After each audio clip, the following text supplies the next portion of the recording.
ಯುವ ಕಾಂಗ್ರೆಸ್ ಮಂಗಳೂರು ಉತ್ತರ ವಿಧಾನಸಭಾ ಕ್ಷೇತ್ರ ಸಮಿತಿ ಇದರ ವತಿಯಿಂದ ಈ ದೇಶದ ಸಂವಿಧಾನದ ಶಿಲ್ಪಿ ಡಾಕ್ಟರ್ BR ಅಂಬೇಡ್ಕರ್ ಅವರು ನೀಡಿದಂತಹ ಸಂವಿಧಾನಕ್ಕೆ ಮೋಸ ಮಾಡಿ ಈ ದೇಶದ ಅಧಿಕಾರದ ಚುಕ್ಕಾಣಿಯನ್ನು ಹಿಡಿದಿರುವಂತಹ ಈ ದೇಶದ ಕೇಂದ್ರದ ಬಿಜೆಪಿ ಸರ್ಕಾರದ ವಿರುದ್ಧ ಈ ದೇಶದ ಲಕ್ಷಾಂತರ ಮಂದಿಯ ಜನನಾಯಕ ಸನ್ಮಾನ್ಯ ರಾಹುಲ್ ಗಾಂಧಿ ಅವರು ಈ ದೇಶದಲ್ಲಿ ನಡೆಯುತ್ತಿರುವಂತಹ ಮತಕಳ್ಳತನದ ವಿರುದ್ಧ ಈ ದೇಶದಲ್ಲಿ ಜನಜಾಗೃತಿಯನ್ನ ಮೂಡಿಸುವಂತಹ ಕೆಲಸವನ್ನ ಇವತ್ತು ದೇಶಾದ್ಯಂತ ಇವತ್ತು ಮಾಡ್ತಾ ಇದ್ದಾರೆ. ಆ ರಾಹುಲ್ ಗಾಂಧಿಗೆ ಬೆಂಬಲವಾಗಿದ್ದುಕೊಂಡು ಅವರ ಕೈಯನ್ನು ಬಲಪಡಿಸಲಿಕ್ಕೋಸ್ಕರವಾಗಿ ಈ ರಾಜ್ಯದ ಯುವ ಕಾಂಗ್ರೆಸ್ನ ನೇತೃತ್ವವನ್ನು ವಹಿಸಿಕೊಂಡಿರತಕ್ಕಂತಹ ಮಂಜುನಾಥ್ ಗೌಡರವರ ನೇತೃತ್ವದಲ್ಲಿ ಹಾಗೂ ನಿಗಮ್ ಭಂಡಾರಿ ಅವರ ಒಂದು ಅಧ್ಯಕ್ಷತೆಯಲ್ಲಿ ಬಹುಶಃ ಕರ್ನಾಟಕದ ಮುಕ್ಕು ಮೂಲೆಗಳಲ್ಲಿಯೂ ಕೂಡ ಈ ಒಂದು ಬೃಹತ್ತಾದಂತಹ ಪಂಜಿನ ಮೆರವಣಿಗೆಯನ್ನು ಇವತ್ತು ನಡೆಸ್ತಾ ಇದ್ದಾರೆ. ಇವತ್ತು ದಕ್ಷಿಣ ಕನ್ನಡ ಜಿಲ್ಲೆಯ 8 ವಿಧಾನಸಭಾ ಕ್ಷೇತ್ರದಲ್ಲಿಯೂ ಕೂಡ ಇಂತಹ ಒಂದು ಪಂಜಿನ ಮೆರವಣಿಗೆಯನ್ನು ನಾವು ಇವತ್ತು ಮಾಡಲಿಕ್ಕೆ ಹೊರಟಿದ್ದೇವೆ.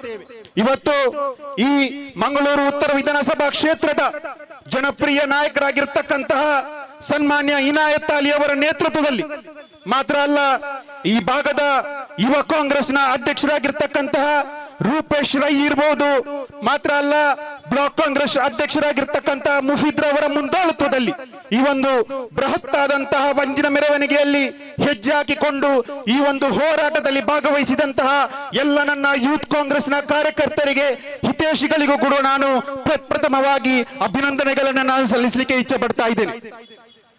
ಬಂಧುಗಳೇ, ನಮಗೆ ಗೊತ್ತಿದೆ ಈ ದೇಶದ ಯುವ ಶಕ್ತಿ ಅದು ರಾಹುಲ್ ಗಾಂಧಿ, ಈ ದೇಶದ ಸತ್ಯದ ನಾಯಕ ಅದು ರಾಹುಲ್ ಗಾಂಧಿ, ಈ ದೇಶದ ಹೋರಾಟದ ನಾಯಕ ಅದು ರಾಹುಲ್ ಗಾಂಧಿ, ಈ ದೇಶದ ನ್ಯಾಯದ ನಾಯಕ ಅದು ರಾಹುಲ್ ಗಾಂಧಿ, ಈ ದೇಶದ ಸೌಹಾರ್ದತೆಯ ನಾಯಕ ಅದು ರಾಹುಲ್ ಗಾಂಧಿ, ಈ ದೇಶದ ಬಡವರ ನಾಯಕ ಅದು ರಾಹುಲ್ ಗಾಂಧಿ, ಈ ದೇಶದ ಪ್ರಜಾಪ್ರಭುತ್ವದ ರಕ್ಷಕ ಅದು ರಾಹುಲ್ ಗಾಂಧಿ, ಈ ದೇಶದ ಸಂವಿಧಾನದ ರಕ್ಷಕ ಅದು ರಾಹುಲ್ ಗಾಂಧಿ. ಅಂತಹ ನಾಯಕರ ವಿರುದ್ಧ ಈ ದೇಶದ ಚುನಾವಣಾ ಆಯೋಗದ ಮುಖ್ಯಸ್ಥರಾಗಿರ್ತಕ್ಕಂತಹ ಜ್ಞಾನೇಶ್ ಕುಮಾರ್ ಅವರು ಹೇಳ್ತಾರೆ, ಈ ದೇಶದ ಮುಂದೆ ನೀವು ಕ್ಷಮೆಯನ್ನ ಕೇಳಬೇಕು ಹೇಳುವಂತಹ ಪತ್ರಿಕಾಗೋಷ್ಠಿಯನ್ನು ನಡೆಸುವಾಗ ಇವತ್ತು ನಮ್ಮ ದಕ್ಷಿಣ ಕನ್ನಡ ಜಿಲ್ಲೆಯ ಯೂತ್ ಕಾಂಗ್ರೆಸ್ನ ಕಾರ್ಯಕರ್ತರಿಗೆ ಹೇಳುವಂತದ್ದು, ಇವತ್ತು ರಾಹುಲ್ ಗಾಂಧಿ ಅವರಲ್ಲ ಈ ದೇಶದ ಮುಂದೆ ಕ್ಷಮೆಯನ್ನ ಕೇಳುವಂತದ್ದು, ಬದಲಿಗೆ ನಿಮ್ಮ ಸಹಕಾರದ ಮುಖಾಂತರ ಈ ಕೇಂದ್ರದಲ್ಲಿ ಅಧಿಕಾರ ನಡೆಸುತ್ತಿರುವಂತಹ ಅಮಿತ್ ಶಾ ಮತ್ತು ಮೋದಿ ಅವರು ಈ ದೇಶದ ಮುಂದೆ ಕ್ಷಮೆಯನ್ನ ಕೇಳಬೇಕಂತ ಈ ಸಂದರ್ಭದಲ್ಲಿ ನಾನು ಹೇಳಿಕೆ ಬಯಸ್ತಾ ಇದ್ದೇನೆ. ಅಂತಹ ಯಾರು ಈ ಜ್ಞಾನೇಶ್ ಕುಮಾರ್ ಅವರು, ಬಹುಶಃ ನಾವು ತಿಳ್ಕೊಳ್ಬೇಕು ಯಾರು ಈ ಜ್ಞಾನೇಶ್ ಕುಮಾರ್ ಅಂತ ಹೇಳಿ ನಾವು ಇವತ್ತು ಮೊದಲಿಗೆ ತಿಳ್ಕೊಳ್ಬೇಕಾಗಿದೆ. ಇವತ್ತು ಈ ದೇಶದ ಗೃಹ ಮಂತ್ರಿಗಳಾಗಿರ್ತಕ್ಕಂತಹ ಅಮಿತ್ ಶಾ ಅವರ ಕೈಗೊಂಬೆಯಾಗಿ ಕೆಲಸ ಮಾಡುತ್ತಿರುವಂತಹ 2018ರಿಂದ 2021 ಕೂಡ ಇವತ್ತು ಈ ದೇಶದ ಗೃಹ ಸಚಿವಾಲಯದಲ್ಲಿ ಕೆಲಸ ಮಾಡಿದವರಾಗಿರ್ತಾರೆ ಜ್ಞಾನೇಶ್ ಕುಮಾರ್ ಅವರು.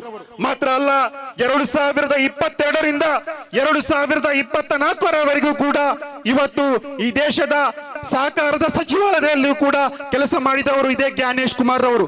2004ರಿಂದ 2025 ಕೂಡ ಚೀಫ್ ಇಂಡಿಯನ್ ಜಸ್ಟಿಸ್ ನಲ್ಲಿ ಸದಸ್ಯರಾಗಿದ್ದುಕೊಂಡು ಅದರಿಂದ ನಿರ್ಗತಿಕೊಂಡು ಈ ದೇಶದ ಚುನಾವಣಾ ಆಯೋಗದ ಮುಖ್ಯಸ್ಥರಾಗಿ ಇವತ್ತು ಕೆಲಸ ಮಾಡುತ್ತಿರುವಾಗ ನಮಗೆ ಹೇಳಲಿಕ್ಕಿರುವಂತದ್ದು, ನಿಮ್ಮ ಮೇಲೆ ನಮಗೆ ಒಂದು ನಿಮಿಷವೂ ಕೂಡ ನಂಬಿಕೆ ಇಲ್ಲ ಹೇಳುವುದನ್ನ ಬಹಳ ಸ್ಪಷ್ಟವಾಗಿ ಇವತ್ತು ನಾವು ಹೇಳ್ತಾ ಇದ್ದೇವೆ. ಬಂಧುಗಳೇ, ನಮಗೆ ಗೊತ್ತಿರಬಹುದು ಈ ದೇಶದ ಗೃಹ ಮಂತ್ರಿಗಳಾಗಿರ್ತಕ್ಕಂಥ ಅಮಿತ್ ಶಾ ಅವರು ಹೇಳಿದಂತಹ ಮಾತು, ಕಳೆದ ಚುನಾವಣೆ ಆಗುವುದಕ್ಕಿಂತ ಮುಂಚೆ ಹೇಳಿದಂತಹ ಮಾತು ಇವತ್ತು ನಾವು ನೆನಪಿಸಿಕೊಳ್ಬೇಕಾಗಿದೆ. ಏನು ಅವರು ಹೇಳಿರುವಂತದ್ದು, ಈ ದೇಶದ 40 ವರ್ಷಗಳ ಕಾಲ ಈ ದೇಶದ ಚುಕ್ಕಾಣಿಯನ್ನ ನಾವು ಹಿಡಿದ್ದೇವೆ, ಯಾವತ್ತೂ ಕೂಡ ಮುಂದಿನ 40 ವರ್ಷಗಳ ಕಾಲ ನಾವೇ ಈ ದೇಶದಲ್ಲಿ ಅಧಿಕಾರವನ್ನು ನಡೆಸ್ತೇವೆ ಅಂತ ಹೇಳಿದಂತ ಗೃಹ ಮಂತ್ರಿಗಳು ಅವತ್ತು ಹೇಳಿದಾಗ ಈ ದೇಶದ ಒಬ್ಬ ಪ್ರಜೆಯೂ ಕೂಡ ನಾವು ಅದರ ಬಗ್ಗೆ ಯೋಚನೆಯನ್ನ ಮಾಡಿಲ್ಲ, ನಾವು ಅದರ ಬಗ್ಗೆ ಚಿಂತನೆಯನ್ನ ಮಾಡಿಲ್ಲ.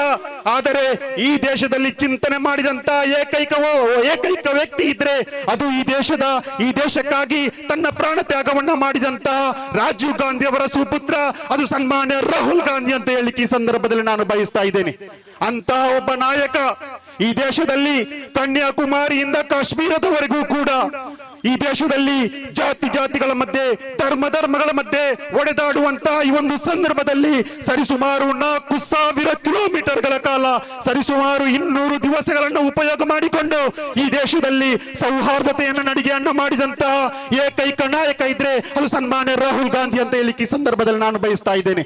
ಆದ್ದರಿಂದ ಇವತ್ತು ದಕ್ಷಿಣ ಕನ್ನಡ ಜಿಲ್ಲೆಯ ಯೂತ್ ಕಾಂಗ್ರೆಸ್ನ ಕಾರ್ಯಕರ್ತರಿಗೆ ಹೇಳುವಂತದ್ದು, ಮುಂದಿನ ದಿನಗಳಲ್ಲಿ ನಾವು ಪ್ರತಿಯೊಂದು ವಿಧಾನಸಭಾ ಕ್ಷೇತ್ರದಲ್ಲಿಯೂ ಕೂಡ ಪ್ರತಿಯೊಂದು ಬೂತ್ ಅಲ್ಲಿಯೂ ಕೂಡ ನಮ್ಮ ಯೂತ್ ಕಾಂಗ್ರೆಸ್ನ ಕಾರ್ಯಕರ್ತರಿದ್ದಾರೆ.